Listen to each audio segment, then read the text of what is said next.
Hey everybody, Thomas Joseph here, and we are tackling steak today. Now, a lot of you have written in asking how to tell whether or not your steak is cooked perfectly and to your desired doneness. Well, today I'm going to share with you all of the tricks and tips in making steak at home, and we're making a delicious recipe, which is steak au poivre. Let's get started.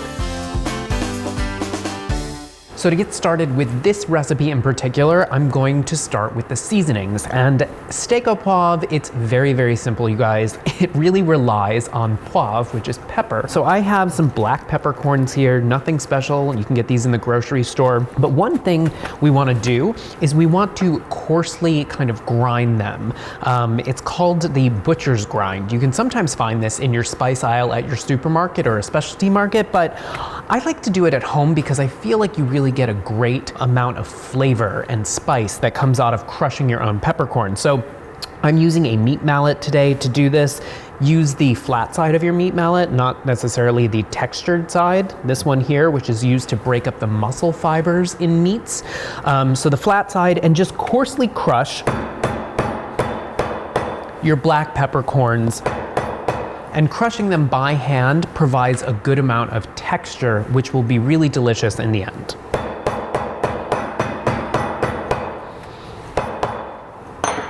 So this looks pretty good. You can see there's a good amount of texture. There's some coarse pieces, there's some finer pieces, and that's really what you're looking for.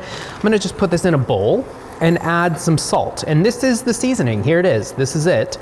You don't need anything fancy. I'm gonna mix this together with my fingers, and now it's time to season the steak. Now today I'm using a strip steak, also known as a Kansas City steak or a New York strip steak. You could also use another cut, your favorite cut. This is a ribeye steak here, which is further along on the loin, closer to the shoulder, so it typically has more fat that runs through the meat itself.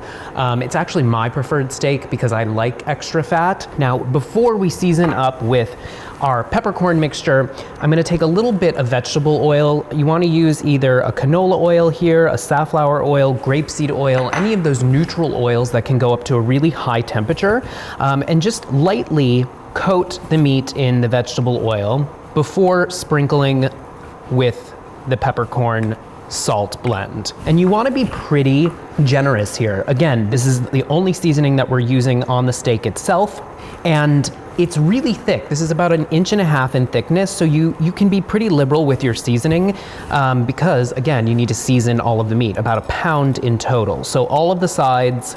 And one of the things that's really important when you're cooking steak, whether it's out on a grill or I'm doing it indoors today, is to bring it out to room temperature. So pull it out of the refrigerator at least 30 minutes before you're ready to cook it.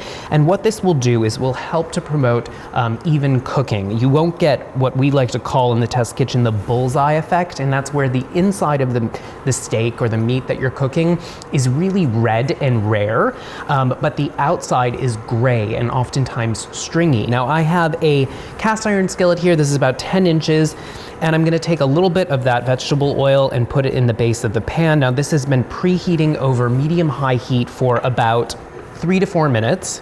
And the steak is gonna go in, and this is gonna cook on direct heat all the way through. This is the recipe as it's written. Now, if you had something that was thicker, if you had maybe a piece of meat that was 2 inches in thickness, you would wanna use the direct heat method and then also finishing the cooking in indirect, which would be, in this case, we would put this in the oven. So the steak is gonna cook for about 10 to 12 minutes in total, and we're gonna flip it about halfway through. So at about 5 minutes, once you have a really nice crust that has developed on the bottom of the steak.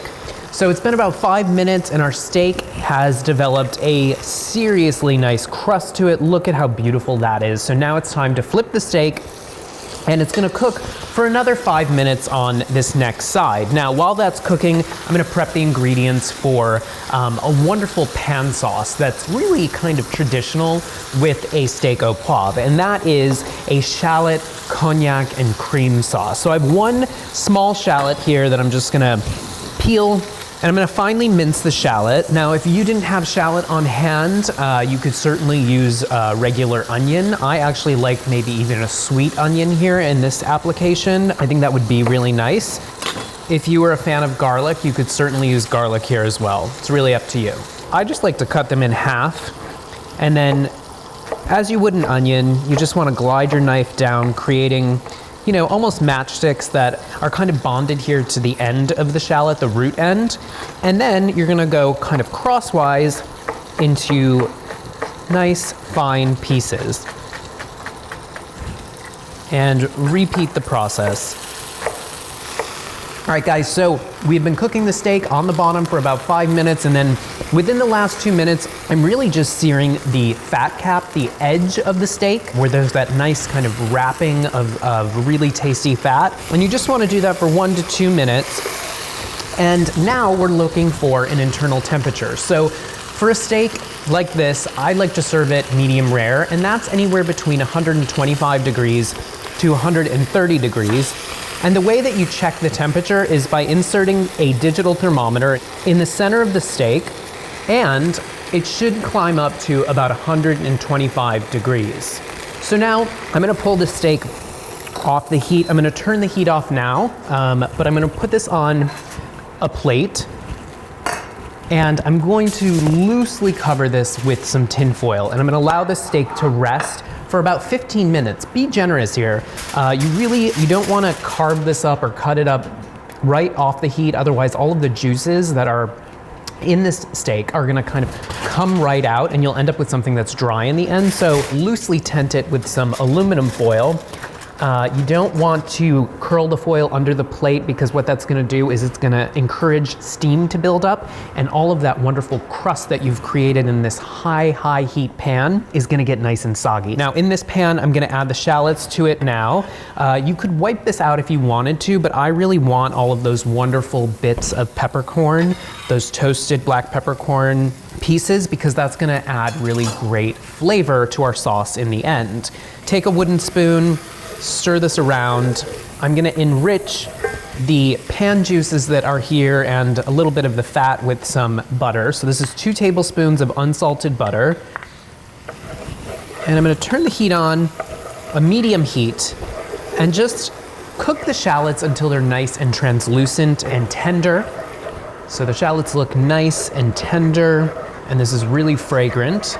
I'm gonna add some cognac. Now I'm using 1/4 cup of cognac. Now you could use brandy, which cognac is a type of brandy. You could use a little bit of bourbon here if you were a fan of bourbon. Any sort of dark spirit would work really well here. You could also use wine, but cognac is kind of classic, so this is going in.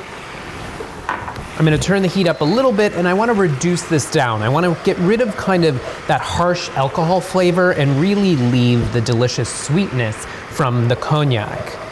So once this mixture is nice and syrupy, and you can kind of glide your spoon around the skillet and it leaves a trail for maybe just a half a second or two, that's when we're gonna start to add the rest of the ingredients. Now, I have Worcestershire sauce here, which is one of my favorite pantry ingredients to use in so many different things. It's great with pan sauces. It's also delicious in salad dressings and vinaigrettes. So Worcestershire, about a tablespoon, and I'm also going to add 3/4 cup of chicken stock. Now, if you have chicken stock in your freezer that you've made from scratch, use that here, because that is going to make this extra delicious, but you could certainly use store-bought as well. Turn the heat up now to the highest possible setting, and I want to reduce this down until it's nice and thick and viscous, and that will take about 5 minutes.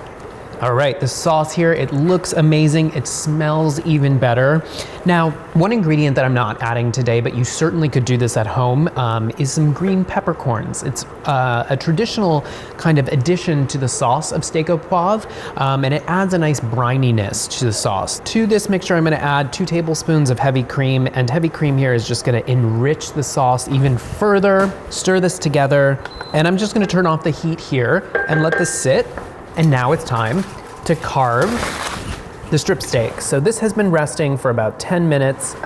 Actually going to put this right on my cutting board and take the juices, pour them right into your pan sauce here. It will make it even more delicious. Give that a stir. And with a nice sharp knife, I'm using a carving knife here, I'm gonna slice this into maybe 1/4 inch slices. This meat is kind of rosy pink all the way through. You can see that it's not overcooked and stringy around the edges. Look at that, it's perfect. This is, I'd say, just perfectly medium rare. I'm gonna put this on my plate, just a few slices. I like to serve this with a little bit of peppery arugula, or this is watercress, which is really nice. A sprinkling of salt, which is really important. Whenever you're carving any sort of meat, give it a sprinkle of salt. The final touch, you could serve this on the side if you wanted to, and some people like sauce on their steak, some people do not. I personally do. So I'm gonna take a spoonful and just go right over our perfectly cooked strip steak here. Here you have it, Steak 101. You know all of the tricks and tips in making sure you end up with the most delectable steak in the end.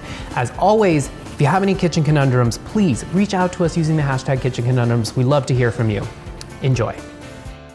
And as always, guys, click like and subscribe.